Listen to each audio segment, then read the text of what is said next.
This is 7 National News, and in our top story. The Ministry of Labour has announced working hours across all enterprises, institutions and private sector companies in the country for the holy month of Ramadan. According to a report released by Emirates news agency WAM, the ministry stated that working hours have been reduced by 2 hours per day, with no reduction in wages. The announcement came in a circular issued by Saqar bin Ghabbash, the Minister of Labour, in implementation of the provision of Article 65 of Federal Law No. 8 of 1980 concerning the regulation of labour relations and its amendments. Additionally, it was announced that the Ministry of Labour will maintain services to customers from 9 in the morning to 5:30 in the evening during the holy month, except on Fridays and Saturdays. A Ramadan media roundtable discussion took place at the Mohammed bin Rashid Academic Centre in Dubai Healthcare City earlier today to spread awareness about health during the holy month. Entitled Ramadan and Your Health, the discussions focused on fasting and its effect on cholesterol and high blood pressure, fasting with patients with kidney disease, and how fasting can influence a person's weight. According to the experts at the roundtable, significant changes in fat mass and fat-free mass occur during fasting as consequences of the imbalance between energy intake and consumption, associated with an increasingly inactive lifestyle.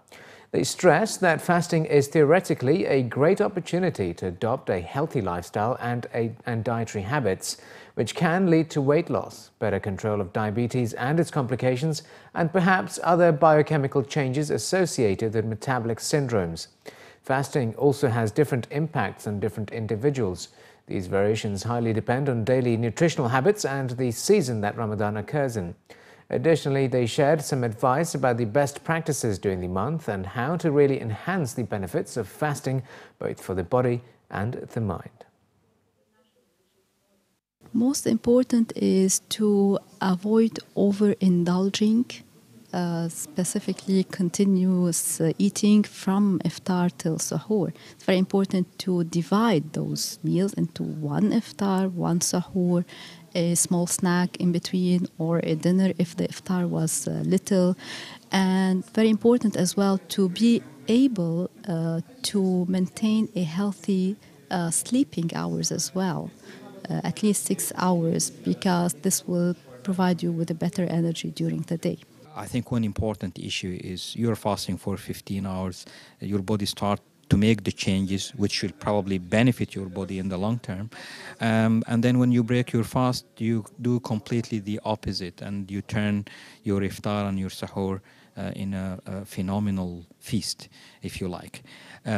So that's not the way to do it. So there are major benefits from all the changes that takes place. They are positive.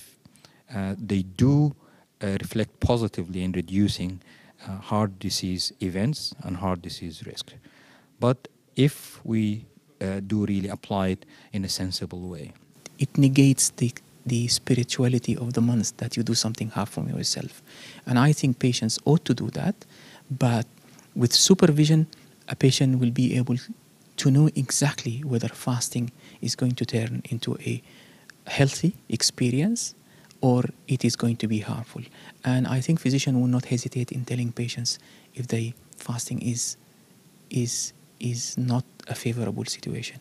It is those who need to know whether I can do it rather than those who are told straightforward that you can do it. The Abu Dhabi Urban Planning Council has announced the approval of its integrated master plan to build community facilities on the Reem Island, which include schools, mosques, hospitals and promenades. As part of the integrated concept master plan, Reem Island is expected to host 11 new private schools, accommodating a minimum approximately 22,000 students. The plan also includes 6 dedicated nursery kindergarten centres, Paris Sorbonne University, 3 new private hospitals and a number of clinics, 9 mosques, civil defence and police facilities. With regard to recreational facilities, there are plans to build 500,000 metres squared of parks and open space, including pedestrian promenades for much of the island's coastline. The new initiative covers the total land area of Al Reem Island of 8.8 million square metres, of which 873,576 square metres will be allocated to retail, which includes the upcoming Reem Mall, and up to 10,000 hotel and service department rooms. According to the Planning Council, the projects are expected to support the growth of residents in the area, which will eventually be home to around 210,000 residents, up from the current figure of 20,000. New regulations for free parking zones around the city are being planned to ensure residents have somewhere to leave their vehicles overnight.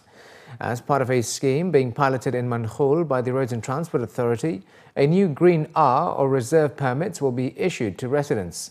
The move aims to weed out rental company vehicles that often take up spaces in residential areas.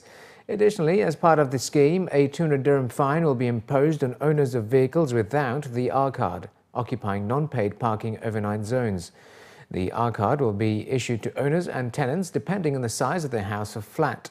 Villa owners will be entitled to a maximum of 4 R permits. For apartment residents, the cards will be linked to the number of rooms, so 1 permit for a studio apartment and up to 3 for a 3-bed flat.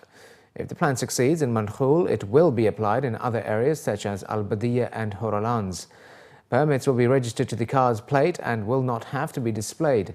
Visitor or V cards can be placed on the dashboard, and 1 place per villa is likely to be provided.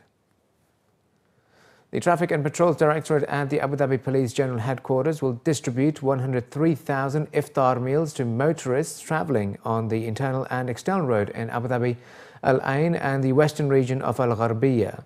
According to a report released by Emirates news agency WAM, iftar meals will also be distributed to individuals arriving and departing through the Al Ain and Al Ghuwaifat border posts. The meals will be distributed before the Maghrib call to prayer and is part of the Ramadan Safety 4 initiative organised by the Al Ihsan Charity Association to help reduce the traffic accidents during the holy month. Brigadier Khalifa Muhammad Al Khayli, head of the Traffic and Road Safety Engineering in the Directorate, pointed out that the Directorate and the Al Ihsan Charity Association jointly agreed to distribute 103,000 iftar meals in the Emirate of Abu Dhabi throughout the holy month, with 51,000 meals in the capital Abu Dhabi, 30,000 meals in Al Ain and 22,500 meals in the western region. He urged motorists, especially those who are driving close to the time of sunset, to drive carefully and to not speed in order to arrive to their destination before the time of iftar. And the Traffic and Patrols Directorate in Abu Dhabi has decided to ban the entry of trucks weighing more than 2.5 tons from entering the city of Abu Dhabi during the peak hours of Ramadan. Trucks of this size are banned from entering between the hours of 8 and 10 a.m. and between 1:30 and 3:30 p.m. in order to provide a smooth flow of traffic. The move is part of a comprehensive campaign scheduled to run from the first day of Ramadan through the Eid al-Fitr holiday and aims to intensify traffic awareness and monitoring. The campaign will take place on internal and external roads, in malls and other various locations with heavy traffic in a bid to reduce all causes of traffic accidents during the holy month.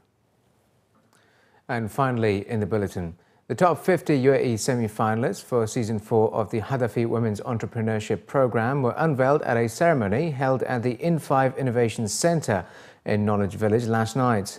According to organisers Potential.com, the extraordinary and inspiring women entrepreneurs taking part have the potential to make a tremendous impact and represent a diverse range of initiatives, including IT, education, health and well-being, fashion, beauty, food and beverage services and consumer goods. The UAE semi-finalists will now go on to compete against participants from across the MENA region for a chance to be crowned the Season 4 champion. In the first phase of the programme, participants received free access to world-class business training and support, learning resources, online webinars and live workshops, which are designed to help develop and refine their business plans. After completing the initial training, participants were then asked to submit their full business model for consideration in the competition. A panel of judges reviewed every submission and selected the top 50 most promising ventures from each country, where they will receive ongoing incubation and mentoring for their ventures. The Hadafi Women's Entrepreneurship Programme was first launched in 2013 in Saudi Arabia. Now in its 4th season, the programme aims to promote economic growth and job creation across the Middle East and North Africa by supporting, challenging and empowering women to transform their ideas and passion into successful business ventures. I've grown up through my career.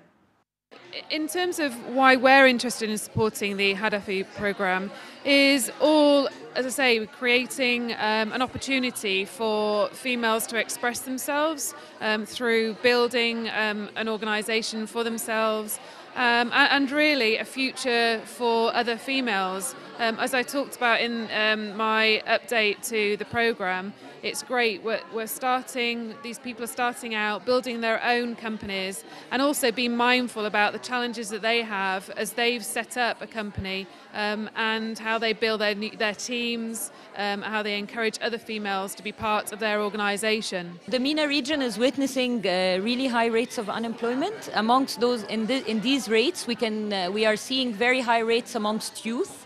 And obviously, you know, the gender gap in specific is very wide across the world, but also in the MENA region. So this brings us, you know, to statistics and facts that show us that women entrepreneurship is a critical development priority for all stakeholders, not only governments, but also the private sectors and individuals. I think this opportunity to talk out loud and to see what we're doing right and wrong.